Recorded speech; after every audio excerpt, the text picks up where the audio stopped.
What is up, Sunday fams? Welcome back to another video. My name is Flip. I'm Element. And we get together every Sunday to catch up on our favorite Asian dramas. We just caught up with episode 5 and 6 of It's Okay to Not Be Okay. Let's do it.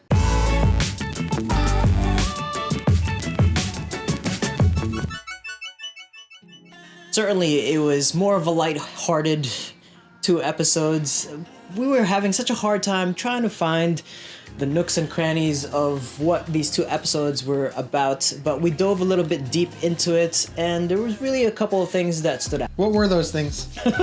This love triangle between Jiri, Ko Mun Young, and Kang Tae are starting to kind of unfold before our eyes, but you kind of just, want to root for Ko Mun Young because she's just so aggro, she's so 100 all the time, and there's like nothing in her way, nothing can get in her way. And like her deep voice, her demanding voice, it just kind of snaps you out and makes you pay attention to her. And like, don't get in her way, dude. Like, she'll bury you. Yeah, I think it comes down to the actress's performance as well. Like, she really kind of portrays that character well. And I know that Ko Mun Young's character sends a whole mess of red flags when it comes to like choosing a partner in life. Mm-hmm. With those obsessive and manic behaviors towards Kang Tae, but you're right, you want to root for her. I mean, every time Jiri's on the screen and she's pining for Kang Tae and she's like crying to her mom about, all of the problems going on with that side of her life, you're just like, just give it up. Just give it up. You're not going to, just not meant for you.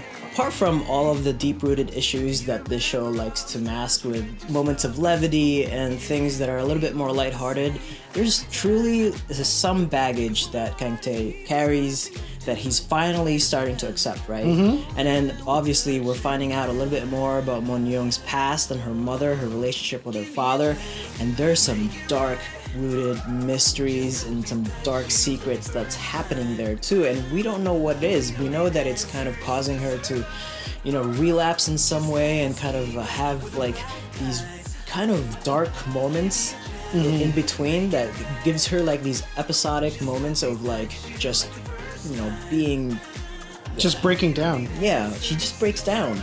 And that was one of the huge revelations in these 2 episodes, is because I think we knew personally that they knew each other, right? Their characters were kind of like giving hints here and there from the first episode. To our knowledge, or to the character's knowledge, Kang Tae only briefly glimpsed her eyes. Hey, you look like this girl that I knew as a child.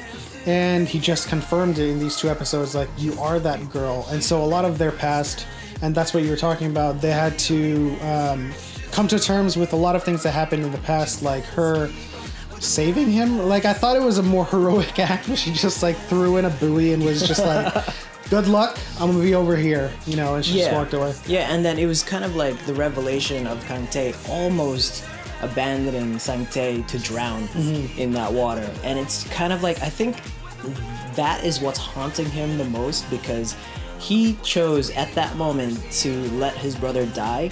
Of course, he ended up saving him, but that kind of stuff can like stay with you and torment him, right? It's tormented him his whole life, and I think he has such a hard time, it's so hard for him to face that, to accept that the thought of losing Sang Tae to Mun Young when he becomes her exclusive illustrator, like he just kind of like, he can't let it go, but it feels like he's starting to let it, like, just kind of let it happen now. Absolutely. And I think they look a lot more happier, to be honest, like, I think so too. Cleaning the house. And this is another revelation from episode 6, is that they moved in and Kang Tae just accepts it.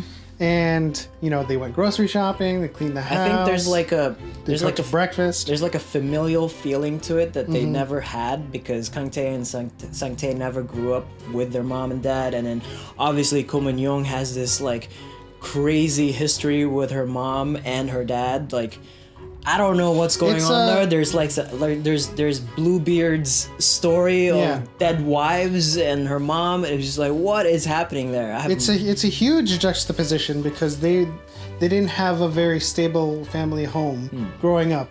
Ko Mun Young had a family home with a mother and a father, and then the mother died. But like, it seems like, judging from her episodes, her manic episodes, that the mother traumatized her from a young age, like telling her she was going to kill everyone that she loved. Yeah. And so like, it's an eye opener for Kangtae and Sangtae because, you know, they have this kind of comfortable area to live in now. They have their beds now. Yeah. And for Ko Mun Young, it's like this, like a happy feeling with family instead of like this legendary, you know, Bluebeard legend, and then, you know, obviously the mother figure or her mother, that was just, you know, such a huge part of traumatizing her as from a young age. So the themes of these past episodes, to me, what it really reflects is acceptance, and that's always kind of a theme that's kind of running in an undercurrent throughout the entire show. But I think these 2 episodes were about relapse, you know, just relapsing to the torments of your life. Like Ko Mun Young, especially, like when the crazy lady, Miss Kang, like comes to her and is like, "I'm your mom," and it just kind of snapped something. Yeah, right? for just a brief second, she was like, "Are you really?" Like, she couldn't believe it herself. Yeah. But then she was like, "No, you're not. My mom's dead." And then we're taking to the last scene where Kangtae kind of comes to the rescue. Well, not really to the rescue. She's kind of like having a nightmare. Although I still don't know if it's a nightmare. Like, I don't know if it's psycho, right? Like, the other name to the show is It's Okay to Be Psycho, or It's Psycho but okay. But I think It's I feel definitely like a psychosomatic episode. Yeah, I feel like there's something going on there. It could be a nightmare. I'm hoping for like some kind of dark, mysterious like fairy tale to happen, or like some supernatural thing to happen. But I think it's all in her head. I think so too. You know, I think this is a huge revelation for Kangtae because the only thing he knows about her is how she treated him at a young age. Yeah. You know, stepping on his flowers and just having this cold demeanor, yeah, towards him. And then now with this obsessive, compulsive attitude towards him, she wants to own him, and she's just super pushy, super clingy to him. But at the same time, Kangtae, seeing Ko Mun Young suffer from that episode, it's like, wow, you know, she's a little bit more than just that. I think she's suffering too, and even though it's like a red flag to have like codependency is a red flag for most relationships, I think it's a good revelation for Kangtae to see that, you know, she is more than just what she lets on, what she portrays. I think they truly need each other. They're like therapy for each other. And when you said wow, just like